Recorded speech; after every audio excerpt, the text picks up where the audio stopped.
Welcome to the Fix Your Gut podcast. My name is Jason Hooper, and we're here as always with John Brisson. How you doing, everybody? Today we're going to talk about diet.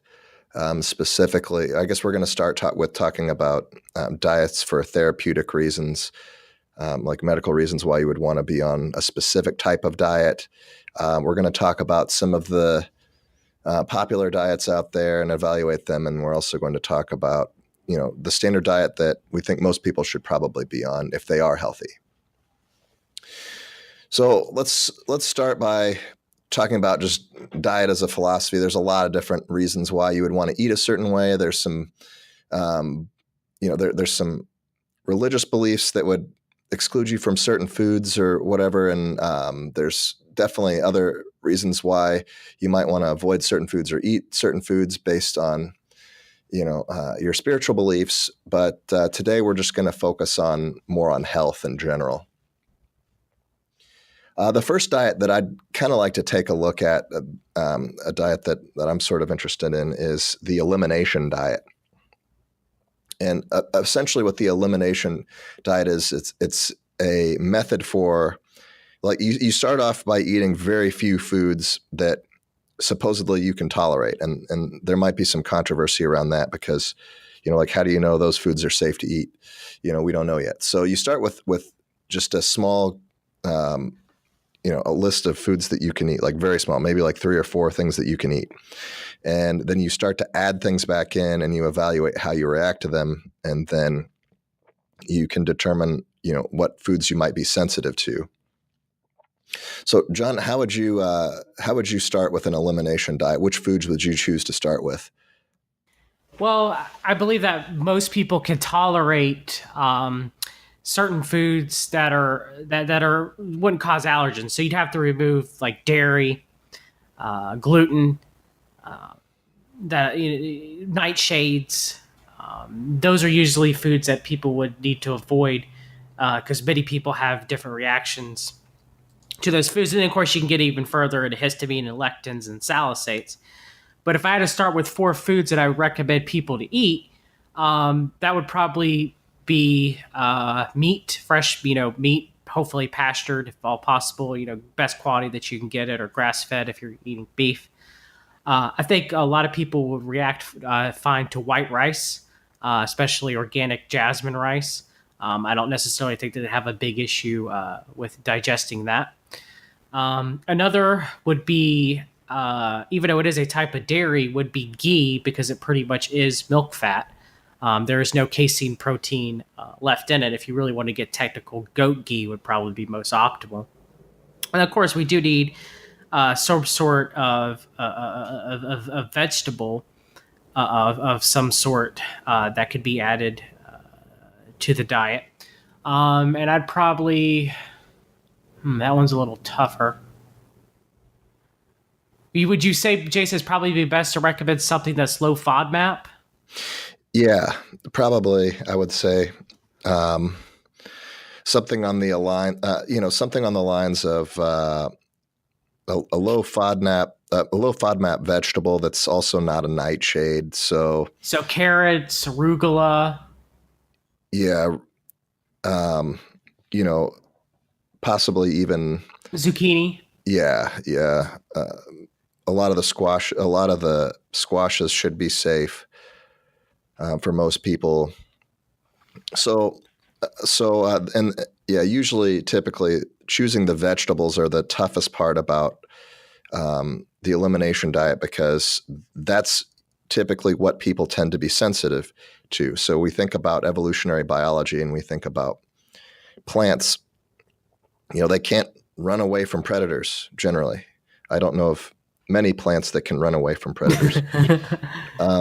So they and there are some plants like the cactus, which has spikes, to try to ward off the predators. And, there's other plants that have other tricks, but the best trick that the plant kingdom has for warding off predators is to create toxins. So when something tries to eat the plant, it produces the toxin, and then the animal gets sick and it starts to avoid that plant, or it dies and it stops eating it, or whatever. And so we think about Nightshades, well, the nightshade family all has a compound. It produces a compound that can make animals sick. It can even kill a full-grown cow. If a cow gets into Yeah, nightshade. there's different nightshade compounds like Yeah, nightshade alkaloids, like nicotine, for example, which is very very poisonous in high right, doses to almost any animal. And there's others like capsaicin, for example, which can be beneficial, depending on a person's health and there's certain circumstances. right. But even still, capsaicin, which is the element of the pepper that makes it spicy, it's still an irritant. It's you think about like the pepper sprays and stuff that is used sometimes in law enforcement or self-defense. You get sprayed with that, and you're probably not going to have a good day. So it can in small doses it can have some health benefits, but in large doses, Doses makes it poison, just like it does with everything. It's just the only reason why I bring up capsaicin is you can survive being pepper sprayed.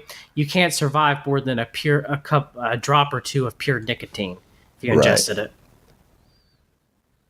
But yeah, like Jason was mentioning, I definitely agree with him that plants have many defensive mechanisms. There's certain plants that want to be eaten so they can spread their seeds, like apples, for example. But there are many plants who do not want to be eaten, and they produce many different types of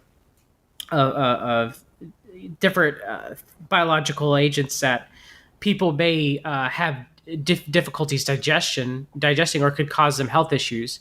Many of being histamine or phytates, or salicylates or oxalates. All of those, depending on the person and depending on the state of their health, they may not be able to digest them. So, I mean, one of the most strict elimination diets is this low salicylate, low histamine diet, also known as the fail-safe diet. I would consider it to be an elimination diet because it is so very strict in what a person can eat when they are following that diet. It's only a handful of vegetables and fruits that they are able to eat that are considered to be low histamine and low salicylate. So yeah, I mean, elimination diets are not something definitely to be on long term, but something to be on a short term where you can gauge what your digestion can handle, and then from there, or what your health can handle, and then from there, you start adding in certain things like maybe high histamine foods to see if you react to histamines, or foods that are high in oxalates to see if they cause like joint pain or kidney or bladder issues, or increased kidney stones. There's many different things that you would add in one by one to see if you could tolerate it, to see if it makes you feel bad.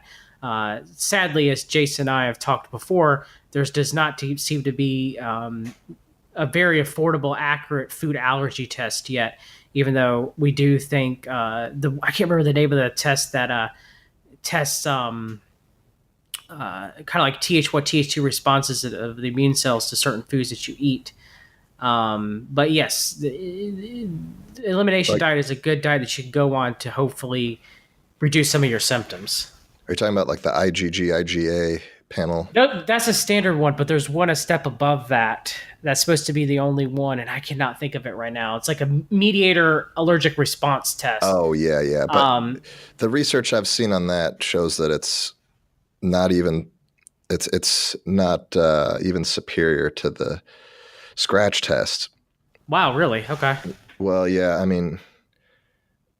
I think it's only been shown to be like marginally more effective, but like we're talking about, I don't know. It's still more effective than IgE test. It's just the cost of it is so high. I don't think it's warranted the costs. Yeah, the cost is high and the efficacy is low, so it's tough to do. So, I believe that the reason why a lot of these tests don't work the way we think that they should, it's like, well, if you're having an allergic reaction to this, it should show up in your lymphocytes. It should show up, your immune system should be giving off some kind of marker. You should have some sort of visible cytokine or interleukin that we could say, okay, well, that's a reaction to the food. However, what if the reaction's not from you, but it's from your microbiome? So what if the bacteria are responding a certain way in your gut and it's causing health problems as a result? It's not directly you that has the problem with it. It's your microbiome that has the problem. So with the elimination diet, even the diet that John described, which is you start with beef, white rice, and a safe vegetable like carrots, squash, something like that. That's still not 100% because what if you have MAP? Then the beef is not going to work out. Or what if you have Klebsiella? Then the white rice isn't going to work out. So, well, unless the white rice is fresh, then it's fine. If you refrigerate it and heat it up later, it turns to resistant starch, then you'll have a major issue with it. But if it's fresh white rice, it's perfectly fine with Klebsiella. Yeah. Yeah, there's some people with Klebsiella overgrowth though that can't even eat white rice, freshly cooked white rice, just because they can't have any resistant starch. But the amount of resistant starch in fresh white rice is negligible. Yeah, Usually, if they're having a reaction to that, it's something else within the microbiome other than Klebsiella. yeah, it could be also. So it's not 100% safe. If you switched the beef over to chicken, do you think there would be any benefit to that? Yeah, I mean, if you are worried that if you're okay, we'll say this: if you're suffering from ulcerative colitis or Crohn's disease, or think that you are, then which we do believe the cause of those diseases are Mycobacterium avium paratuberculosis, which is a mycobacterium found in ruminant animals. Then yes, by all means, chicken, a little bit of wild caught seafood, maybe like salmon, definitely would be better. You would avoid ghee. Ghee would definitely not be a good idea. So instead, your fat source should probably be, I would assume, organic extra virgin olive oil. And then, even zucchini or carrots aren't good because it can cause salicate issues. Yeah. So if you're looking at, but so pretty much what elimination diet is there's no perfect diet that a person could ingest that they may not have a reaction to. Pretty much is to reduce the amount of reactions that you are having in the hope that you feel better, and then from there you can start eliminating foods that really do make you sick. Because even meat, if you have an alpha gal allergy that you get from getting bit by, I think it's the Lone Star, the Lone Star or tick, then you would be allergic to meat. Yeah. So yeah, I mean, there's no perfect elimination diet in my opinion. You just try to pick, foods that you think that you or maybe the foods that that you could tolerate in the past without feeling ill. And then, or eliminate just the big ones, like we mentioned, like nightshades and foods that are high in oxalate. Melanie Avalon has a very good food chart that has lists of like the foods that have, vegetables, fruits, nuts, etc. And they have, histamines or salicylates or oxalates. You could use her food chart and, go from there. Yeah. So you probably want to stay on that basic, 3 to 4 food regimen for about 2 weeks because it takes a little while for your body to reset. And then you start including other foods intentionally. So, you want to see if you're sensitive to nightshades. So you break out the salsa and you just have a party, right? You just eat tons of salsa and then you see how you react to it. And if you're sensitive to the solanaceae or whatever the alkaloids, then it's probably going to show up pretty quick. You're going to suddenly feel terrible. Get joint pain. Is if you've been eating these foods for a long time and then you take a day off and then go right back to them, it's not enough time off before you're really going to get that, that huge negative effect if you're sensitive. So take about 2 weeks off and then just eat like a whole ton of nightshades and then see how it goes. And I will say this, a lot of these diets and our reactions to them are because of dysbiosis or our microbiome not being healthy, which I would assume Jason would agree with me on that. Oh, yeah.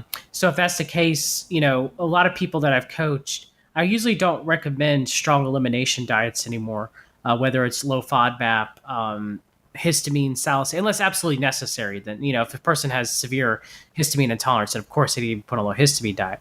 But usually the adage is the more that you take foods away, and it does have changes on the microbiome. For example, a low FODMAP diet, for the only study that we have on the microbiome in the Monash University, it greatly decreases butyrate-producing bacteria, including Clostridium butyricinum.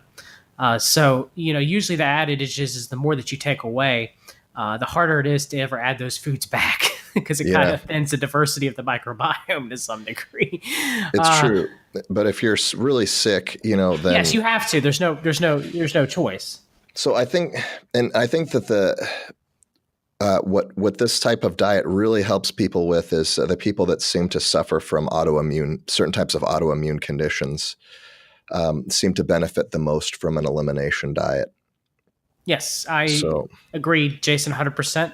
There's a very good elimination diet that's not as harsh called the autoimmune AIP diet, which seems to reduce a lot of the really big allergens that people have issues with.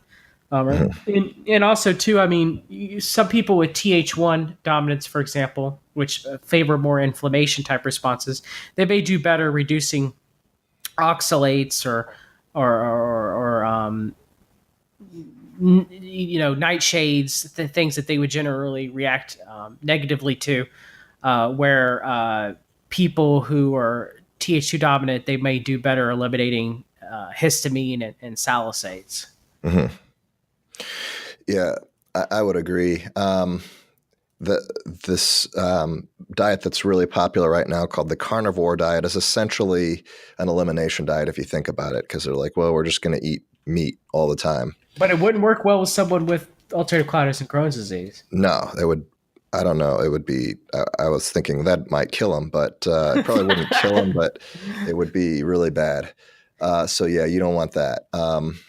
Just like high fiber diets don't do well with people with ulcerative colitis, and Crohn's disease too. It's kind of like Yeah, weird in that regard. it's kind of They like have the to avoid last thing both. you want. They have to avoid ruminant animals and high amounts of fiber in most cases. Not all Yeah, cases, but in most cases. but essentially the carnivore diet's like an extreme case of the elimination diet, except they never really add anything back in. Or the raw carnivore diet, which is an extreme case of the carnivore diet. Yeah. So whoa, yeah, I've never heard of that, but that You've doesn't never seem heard of like a you good never heard of idea. raw carnivores that are like what's his name? There's a YouTuber who I can't remember the famous guy that was on the doctors that came up with the raw carnivore diet. But yeah, they eat raw meat. There's actually quite a few people who do it. I don't suggest it. I think it's foolish, but there are a lot of people who do it, and some people do claim that it was the only thing that reversed their health issues. I mean, I don't know, like if you're going hunting, you can eat like backstrap raw just right off the deer, um, fairly safely. And I guess you can eat a lot of raw meat fairly safely. Beef, I wouldn't eat chicken. I wouldn't eat any poultry raw. Well, I wouldn't eat ground up beef raw. No, definitely nothing that contains any kind of spinal fluid or any of that stuff. You want to cook Because when you that. grind, you increase the surface area, which allows a lot more bacteria and air too. Yeah, and you're getting different parts of the animal as well. You're not just getting the pure cuts of beef. But anyway, so yeah, um, so elimination diets. They're good. They're good for people with autoimmune diseases and so forth. The doctor was Anjonas von der Plants. He's Okay. a guy who advocates the raw meat diet. Okay. That's interesting. Yeah, I don't know if I would go for that. Let's go into the next health related diet, the low FODMAP diet. Some people call it just the FODMAP diet, which is kind of backwards of what you want. So basically, the low FODMAP diet is FODMAP is a list of fermentable carbohydrates. Each like F stands for fermentable, and then oligosaccharides, disaccharides, monosaccharides, so on and so forth. And so like essentially going on a low FODMAP diet is impossible, in my opinion, because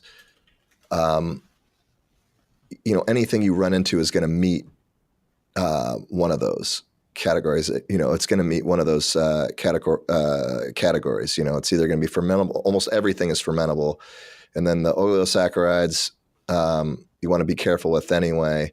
Disaccharides, monosaccharides. You're talking about simple sugars and like like the basic three simple sugars that we normally see, and then the disaccharides are like the table sugars and the lactose and all that kind of stuff. And then A stands for and then polyols. I think people should probably avoid polyols anyway. There's not a whole lot of benefit to eating polyols, and there's a whole lot of detriment. So, I do think it's okay in a little amounts of xylitol, for example, that's used in toothpaste or chewing gum is fine.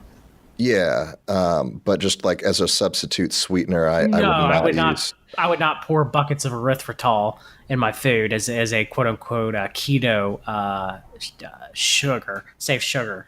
Even It's as a sugar interesting alcohol, I wouldn't do because xylitol is actually, it's actually contains. We can break down xylitol, and it has more energy than regular that. Or our sugar. body produces xylitol, so Yeah, yeah. and so like we break it down. It's not really low carbohydrate. The problem with xylitol is that if you eat enough of it, it's extremely osmotic, which means your body starts to flush it out, and usually you don't end up digesting it because your body just evacuates, and you don't want that either. No, or sorbitol, for example, especially if you're diabetic, of how it interferes with the aldose reductase pathway. Ingesting a lot of sorbitol and taking medications that inhibit the aldose reductase pathway can lead to blindness. Yeah. So, yeah, you got to be careful with that. There's a lot of diabetic candies and things like that that have a lot of sorbitol. Sorbitol is probably the most common diabetic sugar replacement. It's probably the most common. And it's found in prunes, which is what gives us the fiber, and the sorbitol is what makes us use the bathroom when we eat a lot of prunes and drink prune Yeah, juice. yeah, sure. If you have like mannitol can be therapeutic. Also, if you have a bladder infection, there's a lot of mannitol in cranberries, which is why they say like if you have a urinary tract infection, drink cranberry juice. Works You very could just well against E. coli biofilms. If yeah, it has to be specifically E. coli UTIs. yeah. You could just take straight mannitol. You don't have to take the whole cranberry if you don't want to, because they typically add a lot of fructose to that because cranberries are extremely tart. Yes. So they typically add, some other stuff to it, which you may not want. So you could just take straight mannitol. But back to the low FODMAP diet, people with SIBO, with people with overgrowth, they tend to do pretty well if they eliminate certain types of carbohydrates that will continue their overgrowth. Some is kind of controversial because it's it's not just about reducing the total amount of bacteria, but restoring balance. So beans, for instance, are a really high FODMAP food, but they're really good for BFIB, and BFIB should be constitute a large amount of your healthy flora. In your colon, yeah, and also black beans contain a good amount of galactooligosaccharides, which are very Right. good for both bifidobacillus and lactobacillus. Yeah, So which is the O in FODMAP because it's an oligosaccharide. So, and also GOS has been shown to help with SIBO patients as well, both hydrogen and methane dominant SIBO patients. So, I'm not so sure. I'm not like, I don't know, like 5 or 6 years ago, I was on board with this for people who had SIBO and had, some dysbiosis and all sorts of different things. And the more I learn about stuff, the more I kind of think, man, maybe this isn't not the best diet. yeah, me too. I definitely agree. Dr. Mark Pimentel and Dr. Allison Cybecker out of Senior Sinai Hospital. They don't recommend the low FODMAP diet very much, except for extremely symptomatic people with SIBO. They recommend feeding the bacteria, especially when you are doing a killing protocol or you're taking antibiotics, because you don't want them to be behind biofilm or encapsulated in spores because they're not being fed properly. But I do recommend the low FODMAP diet in people, or something similar to it, like the fast track diet, which is Norm Rubelard's diet. If someone's extremely symptomatic with SIBO or colonic dysbiosis, where they get like a very pregnant looking stomach and it's almost unbearable, then it can be beneficial for symptom reduction. But for most people, like Jason had mentioned, I 100% agree with him that there's a big problem with, the low FODMAP diet will reduce probiotic bacteria as well as opportunistic bacteria that's causing your dysbiosis, making it very hard. Because, if your gut microbiome shifts a lot, depending on what you eat, environment too, and light exposure. But if you go on a low FODMAP diet, you're going to lose a lot of the probiotic bacteria like Rosaberia that would help you break down a lot of these fermentable sugars. And then by reducing those colonies, when you try to add them back in, there's some people who, didn't have a lot of bloating, even though they had SIBO beforehand, and they went on a low FODMAP diet and they felt really good. And then when they tried to get off of it, they had severe bloating they didn't have previously because they lost the microbiome to be able to efficiently break down these FODMAPs correctly. And in doing so, the bacteria in their gut produces a lot more hydrogen and methane than they did previously. And because of that, they get severe bloating. Also, as Jace had mentioned, it's almost impossible to stop completely all fermented foodstuffs in your diet because protein fermentation can occur as well. And many people with upper gut dysbiosis, like H. pylori, for example, they notice that they eat a lot of protein, which is very low FODMAP. Even though protein makes up a lot of the low FODMAP diet, when it comes to animal protein, that they do get bloating and they do get digestive discomfort from that too. So it's not a one size fit all by any means stretch of the imagination. Yeah. Basically, you shift your diet dramatically and your microbiome is going to shift dramatically too within just a couple of days. And so imagine you're on some kind of an antibacterial protocol like rifaximin or even oil of oregano, whichever route you decide to go, allelopathic or naturopathic. You're killing off a lot of stuff with those compounds. And then also you're changing your diet.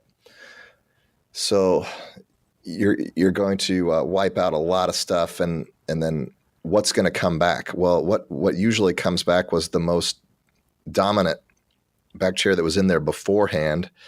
And so you stop the antibacterial protocol, and then you also stop the FODMAP diet, and then the bacteria that was causing you the most problems is probably going to come back stronger. So that's not good. It's better to change it. So you want to use strategic uses of certain prebiotics and certain foods to help balance the gut. Maybe some 2FL, maybe some GOS. As prebiotics, just to kind of balance and restore. Maybe if you went too heavy on a antibacterial protocol, maybe that's the time that you want to use a quality, well designed and well researched probiotic, just in case you kill, because it's actually pretty easy to kill off some species of bacteria almost entirely, like infantalis, is not very hardy. You can wipe that out with just one course of antibiotics pretty easily. So supplementing with that just to get that back in might be beneficial for some people. That's if they colonize. Right. And so the interesting thing about, let's go back to the carnivore diet, which is it's an interesting example because of you've reduced your entire diet down to one food. So the bacteria that can thrive on eating beef protein, especially, they're going to quickly start to dominate the gut because that's all you're eating. And other things that require more fermentable carbohydrates and stuff, they're going to die off after just a few days because there's nothing for them to eat. And so what's going to happen is you're going to end up with a lot of bacteria that can only eat meat, or not only eat meat, but that thrive on eating meat. And a lot of them are aldehyde producing bacteria. A lot of them produce, like formaldehyde and other compounds that may not be the best. Ammonia producing bacteria. They produce urease, right. which leads to extra ammonia production. But yes. Yeah. And so these whole necrotizing bacterias are very good at eating proteins, very good at eating beef, and you'll start to see a lot more of those. And that might not be a good thing because, you might see an increase in streptococcus or other such things. So you got to be careful when you make drastic changes like that because, there can be consequences down the road. So yeah. Yeah, I mean, I don't really recommend um, low FODMAP diets at all for people with upper gut dysbiosis like H. pylori, because of the added extra meat consumption, they actually usually tolerate it very poorly. Or instead, I think a diet for people with upper gut disorders, and I think Jason would agree with me, is that you probably would want to stick to, moderate FODMAPs, and a little bit less animal protein and more fat, unless you have fat digestive issues with bacterial dysbiosis like Provotella, instead of going a low FODMAP diet. Yeah. Yeah, I think that'd be a better alternative for sure.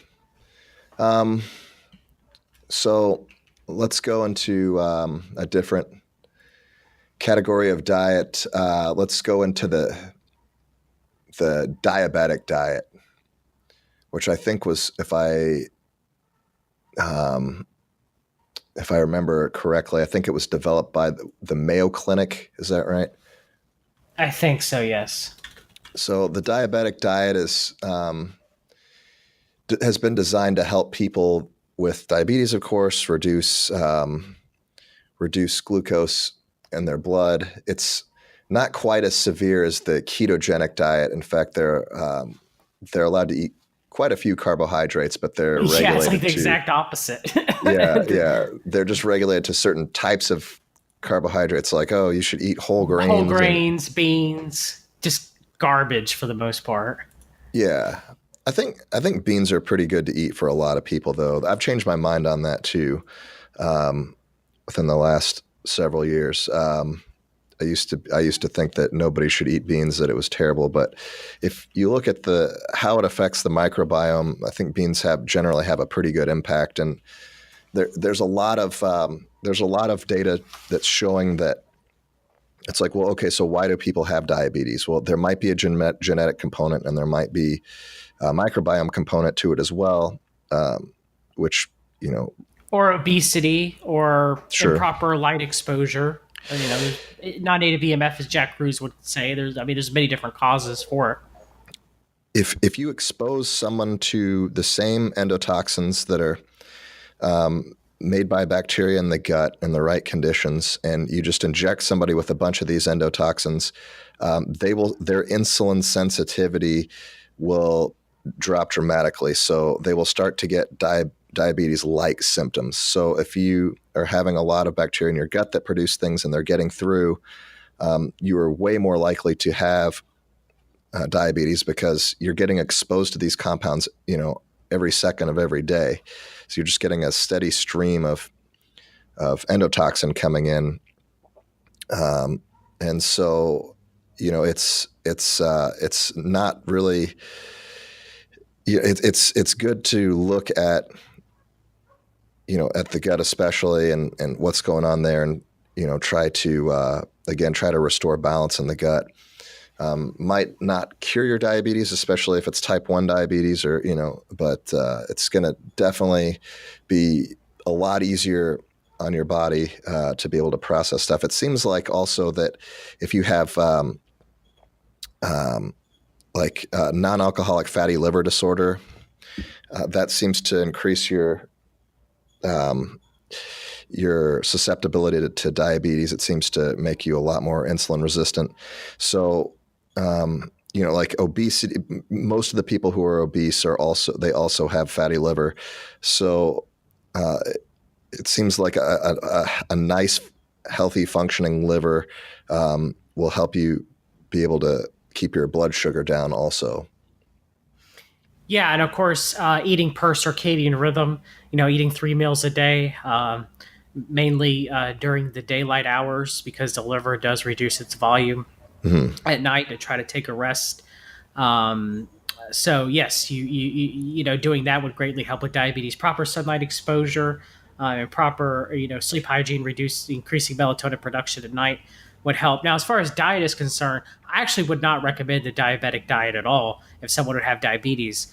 Some people do well on low carbohydrate ketogenic diets for diabetes, Mm-hmm. but not everybody does. Some diabetics do that and then they feel horrible.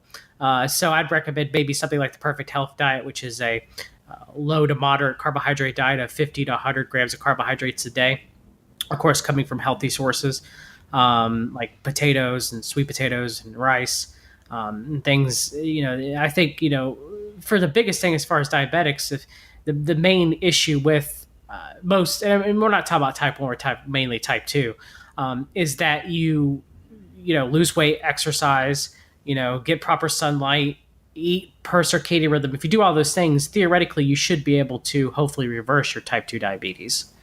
Um, and, avoid large amounts of sugar. Um, but I would not recommend going on a diet with whole grains and a lot of beans and low fat dairy. And I just wouldn't recommend that. You wouldn't recommend that either, would you, Jason? No, well, not as an ideal situation, but I mean, if you're talking about people who went from eating like Little Debbie snack cakes to, Oh yeah, they'll do eating better. more whole grain, yeah, I mean, it's definitely better than the standard American diet. In fact, all the diets that we're talking about are going to be better than the standard American diet, or the SAD for short. Like, no matter how bad we evaluate it on this podcast, it's going to be a better diet. Yes, there's no doubt about that. I mean, yes, for even as much as we may disagree with vegans that there's no modern, there's no prehistoric vegan culture, for example. The closest they ever got to it were the Brahmins in India that ingested a lacto-octo vegetarian diet. But still, nonetheless, even if a person would go on a vegan diet, I bet long term, I'd say they would have issues if done improperly. But for the short term, even that I do consider to be healthier than a standard American diet. Same with carnivorism too, as well. Sure. So, I mean, yeah, I mean, it's just getting closer to whole foods seems to help a lot. But even on the vegan diet, like, you can technically eat vegan food that's been really processed, Yes. and so most vegans don't do that though. Most vegans are smart about it and they eat whole foods. They eat a lot of good stuff, and that's fine. And some of them supplement, which is great. And there's a lot of supplements that you can take that are vegan. They have algae derived DHA, DHA, omega-3 fatty acids. B12 that you would Yeah, lack in a vegan diet, proper vegan diet. for sure. Yeah, and so they've got methods for being able to do that now.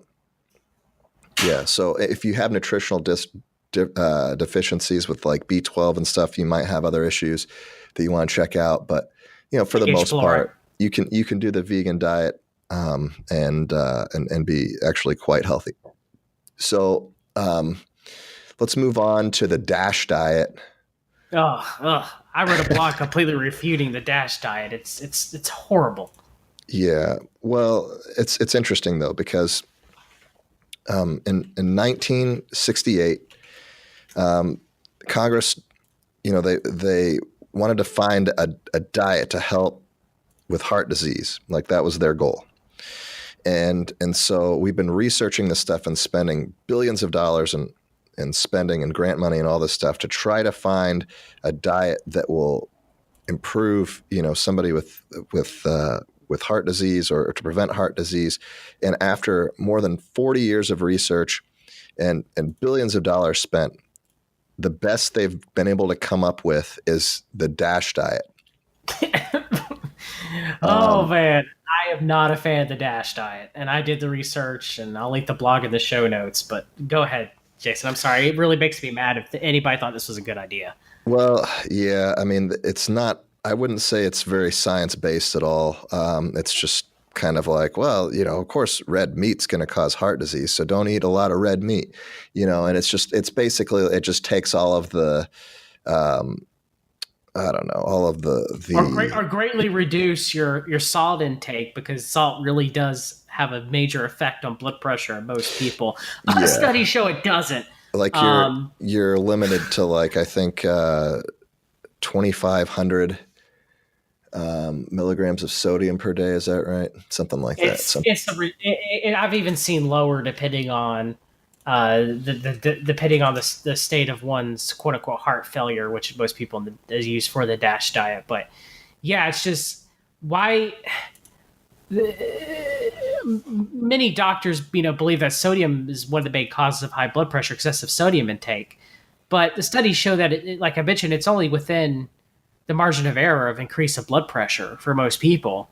And I mean, Jason and I both know that there are many more issues that are cause of high blood pressure, like obesity, diabetes, poor mitochondrial redox potential function, having endotoxin producing dysbiosis, poor omega-3 fatty acid magnesium intake, standard American diet, smoking. All those are way more, sedentary lifestyle. All those are way more causes of high blood pressure than sodium intake ever could be. Yeah, and it's not just sodium; it's the sodium to potassium ratio. So, Yes. and it's highly regulated by your kidneys. So, if you injected yourself with a ton of sodium chloride in a water solution, you could have a heart attack because Of you're, course. and that could be actually pretty bad. And if you injected yourself with too much sodium, you could retain more water. Or if you ate more sodium, you could have the tendency to retain more water too if your potassium ratio isn't high enough. So, but again, like saying that it's going to prevent heart disease is, it's a big stretch. And there's Or really, it's going to help with heart failure or heart disease. And the studies that were done with people with heart failure, many people had to drop out during the studies because they were dying more often when they had reduced salt. yeah. So We kind of need that's we kind of need salt. You have to have salt, or else you can't make hydrochloric acid, which is found in the stomach because it takes the chlorine from the salt. Salt is sodium chloride, right? NaCl, and it takes the chloride component and it takes hydrogen and it makes hydrochloric acid so that we can digest food. And if you're on a very low sodium diet, it's really going to mess up your digestion.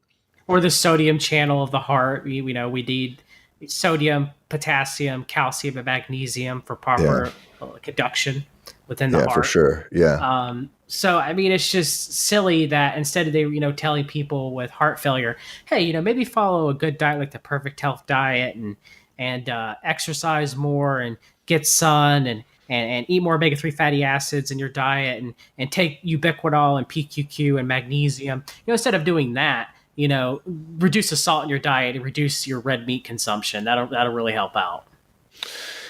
yeah. So there is, according to studies, the DASH diet does not do anything to prevent or cure heart disease. So that's that. It's been studied a lot. It's been shown to not be effective. Now, again, it's better than the standard American diet. Like if you're eating, fast food, 3 square meals a day, and then you switch over to the DASH diet, yeah, you're probably going to be a lot healthier. But Yes. in general, when compared to just any, diet, that you see, like the Mediterranean diet or, whatever kind of gimmick that's out there, the Dr. Dukan diet, whatever. It's not. It doesn't have any benefit over any of the others. But the problem with DASH isn't necessarily changing your foods. The problem with DASH is reducing of salt, Yeah.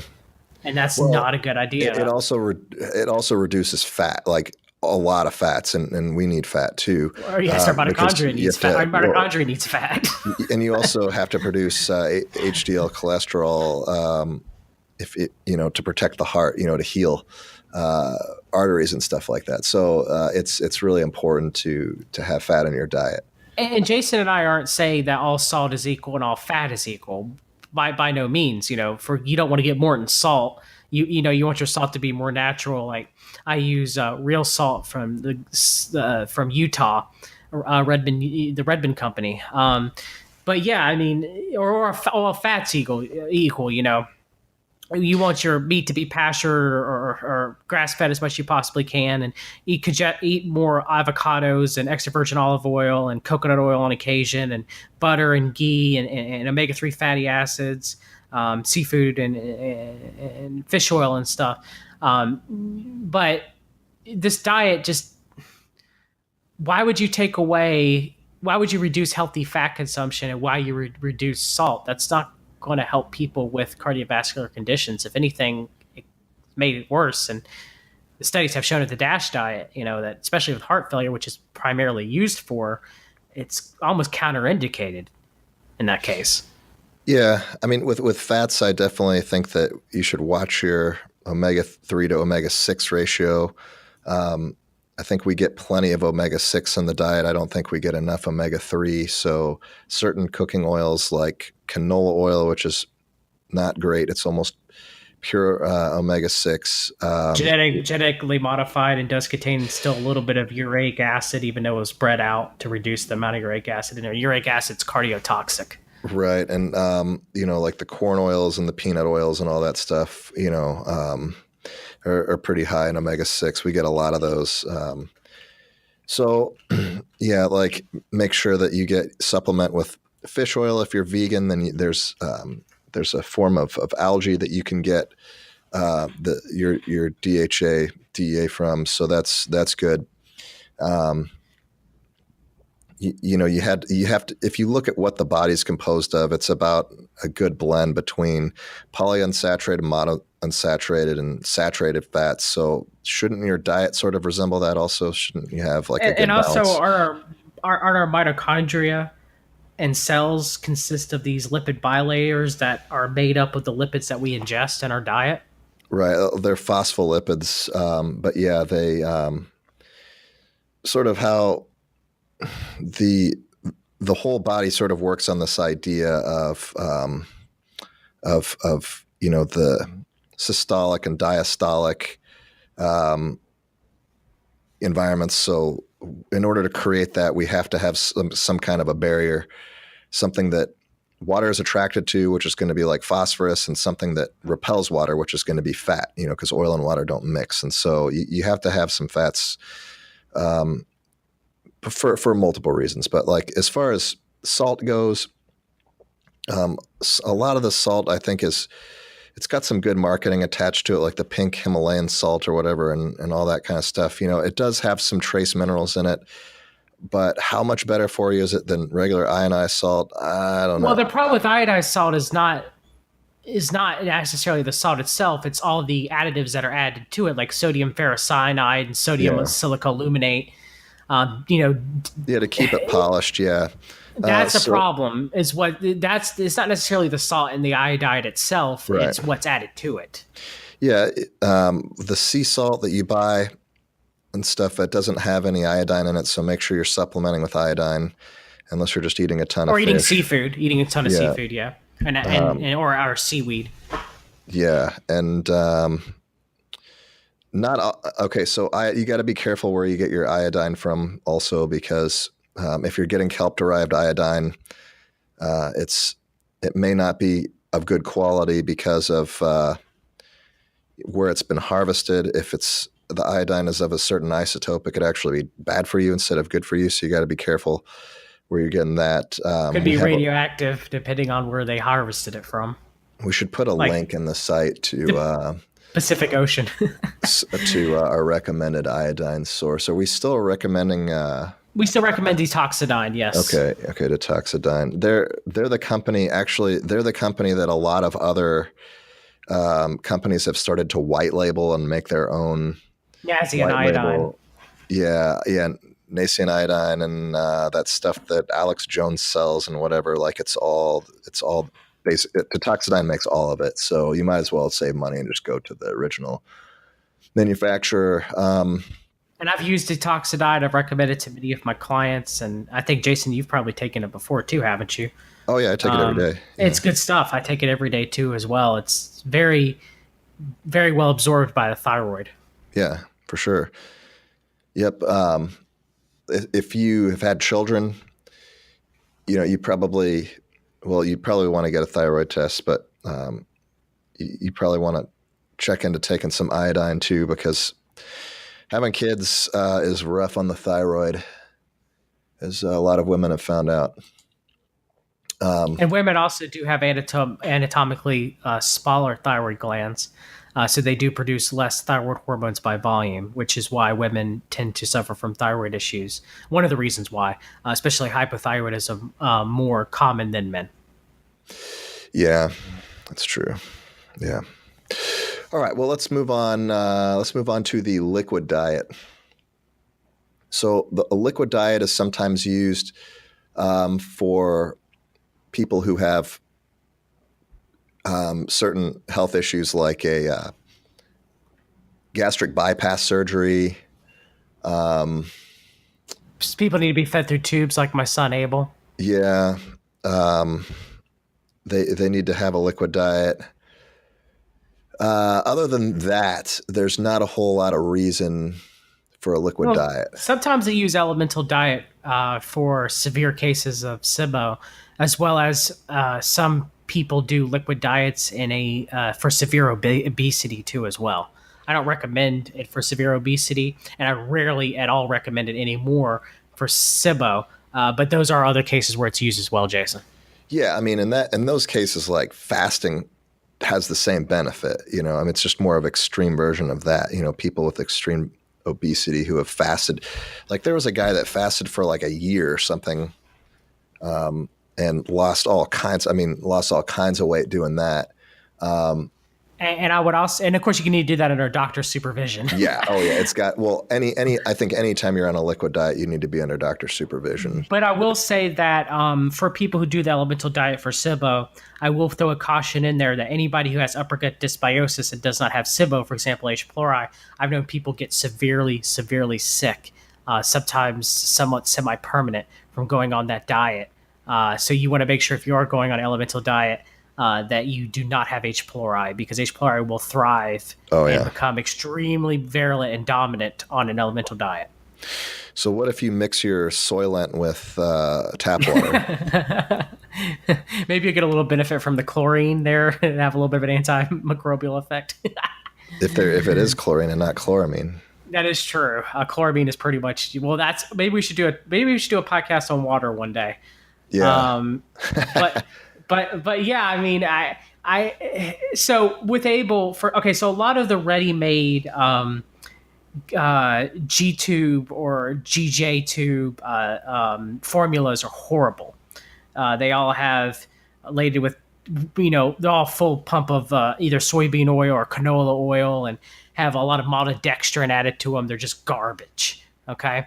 But you could do, if you work with your doctor and you get enough information online, you can do your own homemade G-tube or J-tube solutions that seem to work very well if you are going to do that type of liquid diet that I did use for Abel a brief time before he passed away with good results. And as well, there is a real food G-tube type package called Real Food Blends. I was using that with Abel too as well, and I recommend those. If you had a feed tube and you want something that's as close as you're going to get to natural food, and it is covered by many insurance plans, I definitely would recommend Real Food Blends because of it being, real food and no corn syrup or preservatives or just, it's about the best that you're going to get. It's not perfect, but for example, just looking at their ingredients, you have sweet potatoes, peaches, turkey, olive oil, green beans, grapeseed oil, brown rice, rolled oats, flaxseed oil. I don't see soybean oil or canola oil, or I don't really see hardly any food from or if any at all, food from GM sources, genetically modified sources. So yeah, definitely if you have a kid who's on a feeding tube, I would recommend Real Food Blends or looking into making your own concoction. Yeah, and I would discourage people from doing the Soylent diet as well. Which you wrote a blog on that, a very excellent blog. It got a lot of hate. There's a lot of computer programmers out there that really don't like the idea that you can't just drink Soylent all day for a long period of time and be healthy. But because doesn't mastication serve a purpose, Jason? Oh, real absolutely. Quick? Yeah. I mean, both you physical have to chew and health. your food. Yeah, I mean, your grandma says you chew your food. What was the number, like 20 times or something? I don't know. There's something to that because. And no matter how good liquid food is, it still misses some of the nutrients and some of the polyphenols.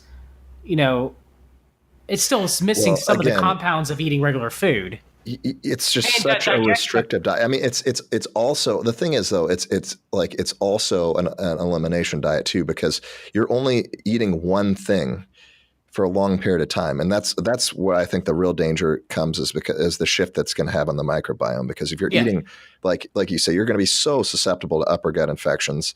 Like, I'm surprised people can go a year on that without having some reflux at the very least, and ulcers at the very worst. But in any case, there's 2 more diets I want to get to. We're going to have to do a part 2 because we're running out of time. But the next one I want to go over is the healthy kidney diet, which is a diet not for people who are on dialysis, but it kind of like it's not the dialysis diet, but it kind of resembles the dialysis diet. So they want you to eliminate phosphorus-rich foods. They want you to restrict protein, and and I think they also want you It's to a reduction in restrict sodium, right? potassium, not sodium. Oh, okay.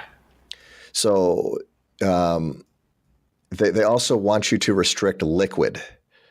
So restrict how much water you drink, because apparently that's hard on the kidneys. Yeah, I'm looking at it right now too, and you're right. It says fluids, phosphorus, potassium, and they actually do have information on reducing salt too as well. There are some doctors out there that tell you never to eat more than 20 grams of protein at a time because it's hard on your kidneys. Well, if that's the case, bodybuilders must be blowing kidneys left and right. Well, they're not. I know, I'm just saying that. In fact, even within the bodybuilding community, there are some people that say not to take in more than 20 grams of protein at a time because you can't digest it. You can. That's all ludicrous. and okay, so we do know that, okay, if someone is severely dehydrated and you can't process the protein correctly by eliminating it through creatinine, then of course, yes, it could be a major problem. But as long as you're properly hydrated, it's not an issue at all. That's ludicrous. Yeah. The healthy kidney diet is completely bunk. The last diet that I wanted to talk about is called the specific carbohydrate diet. Okay, a link good all SCD. Yeah, and this is the diet that's also often prescribed to people who have IBS, Crohn's disease, ulcerative colitis, celiac disease, and even for autism. And so basically what the specific carbohydrate does is it reduces complex carbohydrates and complex sugars. So you're only allowed to have simple sugars like fruits and stuff, but you're not allowed to have like potatoes or any kind of starches or anything like that. So it's like a modification of the low FODMAP diet in some degree. Kind of, except like with the. But they also have an intro diet too, where you're only eating for I think a couple of weeks, similar to how the stages of the what's the Tasha Campbell McBride's diet?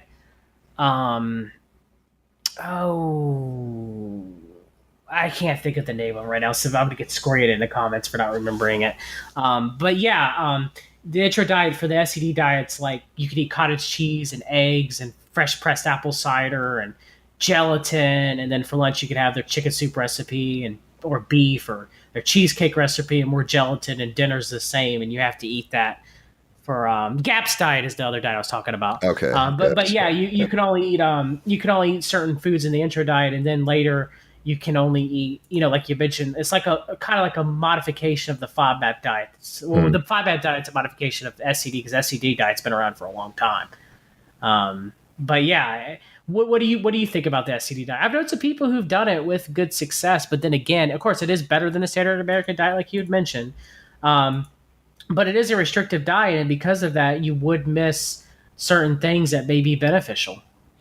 Again, I think it's better than the standard American diet. I don't think it's going to cure all of the things that it claims to. It reduces gluten, so people with autism might benefit from that. People with celiac might benefit from that. But as far as like ulcerative colitis and Crohn's disease and IBS, I don't think they're going to have as much benefit. But it allows casein because of cheese, Yeah, but that's not good. So, for some people, it may help their digestion, but I think as far as an elimination diet that's better for people with autoimmune conditions or for all around, I think autoimmune AIP is better than specific carbohydrate diet. Yeah. Well, that's all the time, unfortunately, we've got for today. Next week, we're going to do a part 2. Make sure to stay tuned to that, especially if you're easily offended, because we're going to trash your favorite diet and offend you next week. So stay tuned for next week, guys, and we'll see you soon. Y'all take